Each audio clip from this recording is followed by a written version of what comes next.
So ayan, umangat na. Kung makikita nyo guys na sobrang clear niya and wala talaga kayo makikita mga particles na paikot-ikot dyan. So what's up guys, for today's topic, water coolant. And ano ang marerecommend ko sa inyo. And eto na nga. So ayun, I've been using this Wiz for about 10 years now. And hindi ako binigyan ni isang problema nito. So ayun. So ito, Wiz Super Radiator Coolant and Anti-Rust. Protects from overheating, freezing, rust, and corrosion. So for 150 pesos, medyo may kamahalan siya, given na yon. 150 pesos, 443 ml lang. So may reason naman siguro kung bakit ito mahal. So bakit nga ba itong napili ko at bakit ito ang nare-recommend ko sa inyo? Kasi meron siyang lubricant sa water pump, thermostat, and pressure cup or radiator cup. Kasi yung tatlong yan may mga moving parts yan sa loob. So yan yung the reason kung bakit gustong gusto ko tong Wiz na to. And ayun nga guys, at saka kung paano niya poprotektahan yung radiator mo from init, sobrang init, biglang kalma, init, biglang kalma. We all know naman na pagka nagkakaroon ng heat and kumbaga temperature change sa isang bagay ay sa isang lugar, nagkakaroon talaga yan ng mga ng mga corrosions.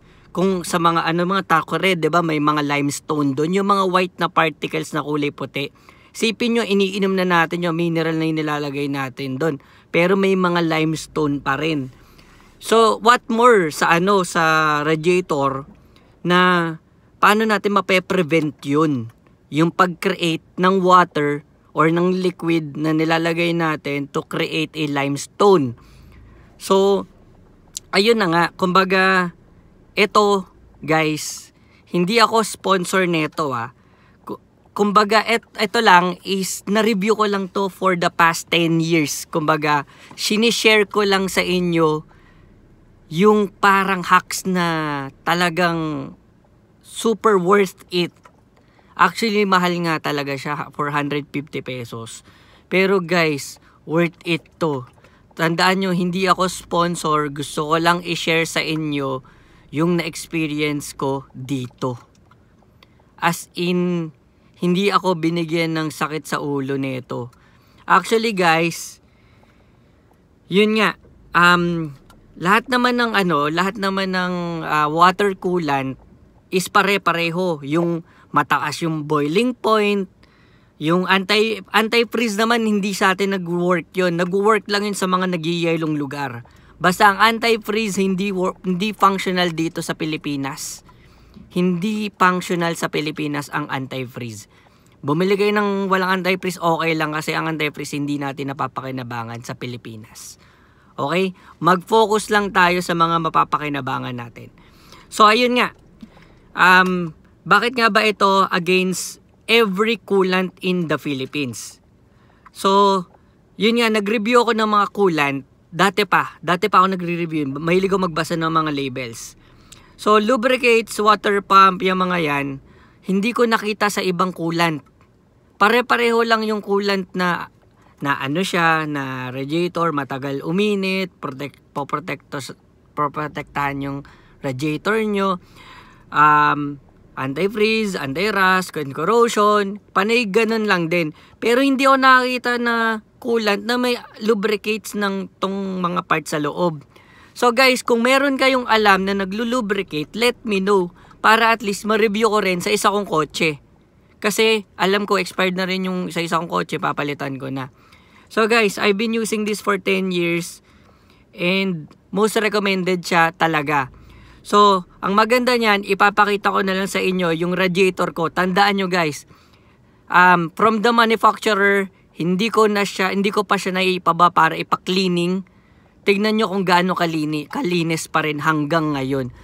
From the moment to na pull out tong kotseng to sa manufacturer sa Honda, hindi na to pinalitan. Nagpalit lang ako ng Kasi 'di ba may expiration parang 40,000 yata or 60,000, nakalimutan ko na. 'Yun. Ang basta nagpalit na ako from Honda coolant to Wiz.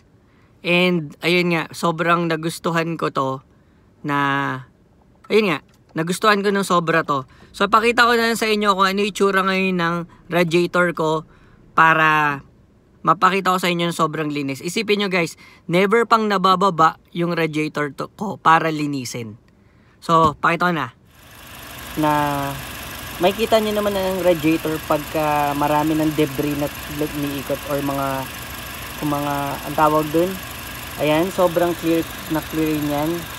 Wala talagang problema yung Wiz na yan. So for me, this is a perfect buy. This is a perfect car kumbaga car coolant. So ayun guys, sobrang ganda talaga niya. Ayun, kitang-kita niyo naman guys, wala kayong makikitang any particles na lumulutang-lutang. Isipin nyo guys, 10 years na yan na refill lang ako ng refill. Wala akong ginagawa. Kumbaga hindi ko pinapalitan yan ng tubig. Kumbaga nire-refill ko kung ano yung nababawas lang. So ayun guys, yun yung review ko talaga dyan. Sobrang ganda. So ayun nga, napakita ko na sa inyo yung itsura ng radiator ko, and ito ang gamit ko for 10 years. 10 years siyang refill ako na refill. Actually nagbabawas siya pero sobrang onti lang. As in, kunwari sa 2 buwan parang ganito lang yung mababawas. 2 buwan, mga ganun. Or basta sobrang onti lang. Hindi ko alam, baka siguro nag-evaporate lang din sa sa hangin or ewan ko, sa init. Di ko maintindihan. Pero ayun nga guys, ayun yung pagkaka-review ko dito sa Wiz na to, Wiz Super Radiator Coolant. And kita nyo talaga guys, yung coolant ko sobrang linaw pa rin, sobrang clear niya. As in, kita nyo naman sa video guys. So ayun, most recommended ko for now. Kung meron kayo guys na mare-recommend na coolant na may lubricates din, naglo-lubricate din ng mga parts na to, let me know para ma-check ko rin kung ano yun. So ayun guys, that's for today's topic, and yun lang. Thank you for watching, and sana may natulong ako sa inyo sa pagbigay ng idea. And ayun, see you on my next video guys. Thank you. Bye!